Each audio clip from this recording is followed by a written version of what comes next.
Witajcie w kolejnym odcinku Zdrowomanii. Na początku dobra wiadomość. Od początku tego roku Zdrowomania będzie publikowana regularnie 2 razy w miesiącu. W dzisiejszym odcinku zrelaksujemy się w jaskini solnej, sprawdzimy, czy pole dance to trudna aktywność fizyczna, a na końcu przygotujemy pyszny i bardzo prosty budyń jaglany. Jesteśmy dzisiaj w Grocie Solnej, a moim gościem jest Tomasz Musiał, który odpowie mi na kilka pytań odnośnie seansów w takim miejscu. Podobno w Grocie Solnej panuje taki mikroklimat jak nad morzem. W jaki sposób się to uzyskuje? Tak, dokładnie tak jest. Grota Solna jest to takie pomieszczenie, które mikroklimatem odpowiada takim warunkom, jakie możemy spotkać nad morzem. Dlaczego tak jest? To musiałbym ogólnie opowiedzieć parę dosłownie ogólnikowych informacji na temat, jak jest taka grota zbudowana. Grota Solna jest to niewielkie pomieszczenie, w którym ściany, sufit i również podłoga pokryte są większymi lub mniejszymi bryłami soli.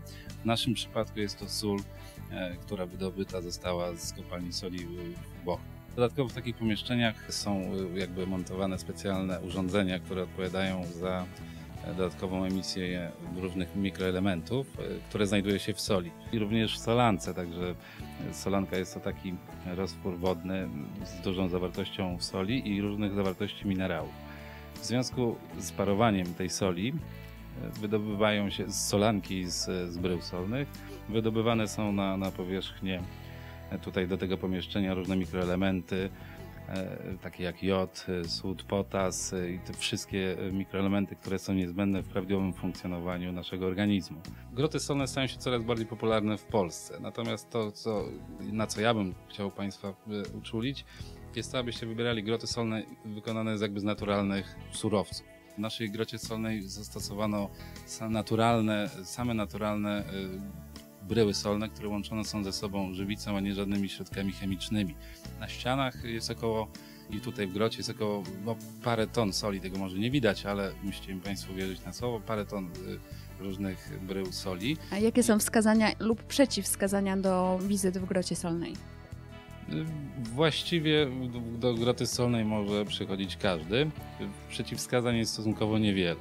Jeżeli takie występują, czyli na przykład jeżeli jakieś ostre stany nowotworowe, ostre stany zapalne,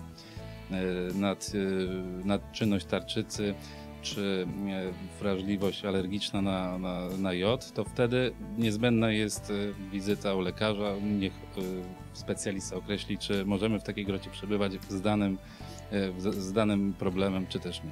Korzystnie wpływa na wszelakie choroby związane z układami krążeniowymi, z układem dróg oddechowych, z układem odpornościowym i układem krwionośnym również. Jak wygląda taki seans w Grocie Solnej i jak powinniśmy się do niego przygotować? Seans w Grocie Solnej trwa około 45 minut i właściwie nie musimy się w żaden sposób przygotowywać do tego seansu. Do Groty Solnej wchodzimy bez okryć wierzchnich. Jak wygląda te 45 minut? To znaczy, co w tym czasie można tutaj robić? Tutaj można właściwie robić wszystko, poczynając od czytania książek, poprzez krótki sen, czy nawet różnego typu rozciągających ćwiczeń. Niewątpliwą zaletą przebywania w Grocie Solnej jest jej właściwości relaksacyjne. Klimat panujący wewnątrz tego pomieszczenia, czyli muzyka relaksacyjna, gra świateł, w fantastyczny sposób potrafi wyciszyć, uspokoić każdego człowieka, który boryka się z wieloma problemami poza drzwiami tego pomieszczenia. Prawda? Czyli w życiu codziennym Grota Solna pozwoli uciec od codziennych problemów i wyciszyć się, zrelaksować. Jak często powinniśmy przychodzić w takie miejsce, żeby czerpać z tego jakieś korzyści dla zdrowia? To, co ważne i to, co na pewno można podkreślić, to jest to, że nie można przedawkować wizyt w Grocie Solnej. Natomiast i przychodzenie regularne jest jakby tutaj czynnikiem decydującym o skuteczności. Także zaleca się takie seanse powtarzać co 2-3 dni, 10 razy, 10 wizyt. To myślę, że to będzie, efekty będą zauważalne. Jesteśmy dzisiaj na zajęciach pole dance, a moim gościem jest Karolina Sobieraj, instruktorka. Karolina, wielu kobietom się wydaje, że pole dance jest bardzo trudną aktywnością i trzeba być nieźle przypakowanym i rozciągniętym, aby to ćwiczyć. Czy to prawda?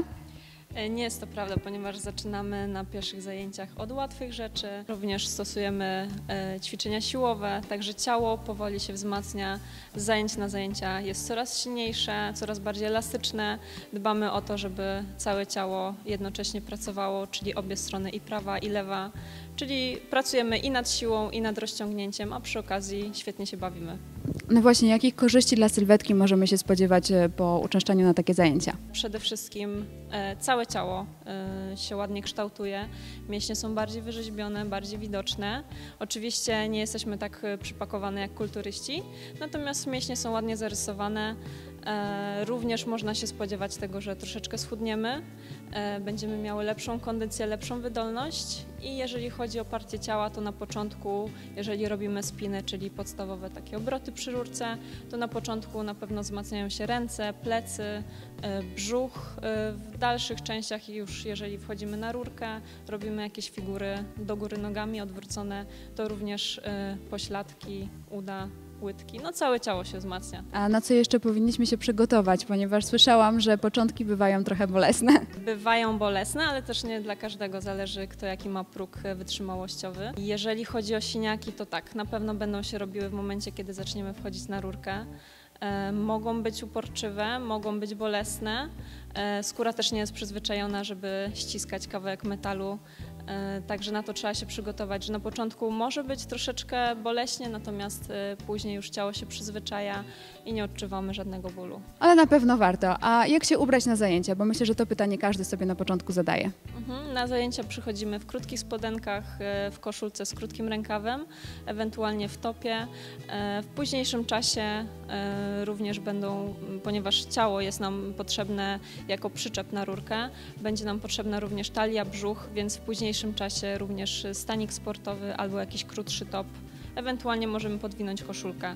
No i oczywiście ćwiczymy boso. Warto wiedzieć, że przed zajęciami nie można balsamować ciała, ponieważ będziemy się zaślizgiwać z rurki i chodzi głównie o ręce, nogi, brzuch.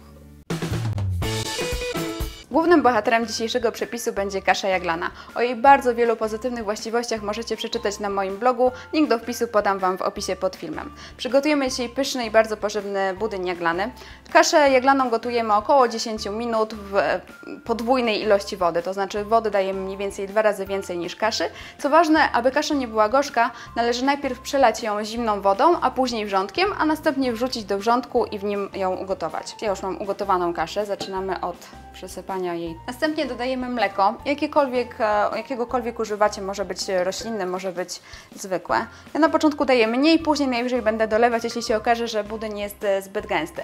I tutaj powstała taka baza do budyniu jaglanego, który możecie robić na milion różnych sposobów, z różnymi owocami sezonowymi.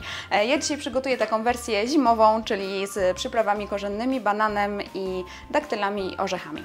Teraz użyję banana, który jest takim naszym słodzikiem w całym tym budyniu, ponieważ nie dodaję żadnego cukru, miodu. Banan będzie tutaj odpowiadał za słodki smak. Można użyć dowolnych bakali, ja użyję daktyli i orzechów włoskich, ponieważ świetnie one się tutaj pasują. Pokroję je na mniejsze części. Następnie dodajemy przyprawy. Ja stawiam na przyprawy korzenne, czyli cynamon i kardamon. Cynamonu nie żałuję, ponieważ on obniża indeks glikemiczny, a kasza jaglana ma dosyć wysoki. Kardamon ma dosyć specyficzny smak, który nie każdemu odpowiada, więc też nie przesadzamy, chyba że akurat bardzo lubimy. Mamy już tutaj wszystko i możemy miksować. Budyń gotowy. Miksowanie zajęło około 5 minut, więc razem z gotowaniem kaszy można liczyć, że całość to mniej więcej 15 minut i śniadanie jest gotowe. Posypujemy orzeszkami, żeby troszeczkę przyozdobić, ponieważ wiadomo, że nie wygląda to jakoś super atrakcyjnie. Jeśli chodzi o sposób zmiksowania, to można to zmiksować całkowicie na bardzo gładką masę, albo jeśli komuś nie przeszkadza, to mogą być trochę widoczne grudki kaszy jaglanej. Gotowe!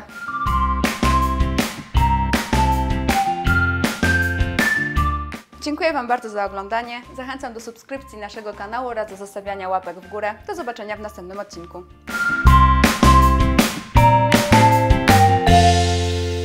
Zapomniałam pytania. Karolina, poczekaj, zapomniałam pierwsze pytanie.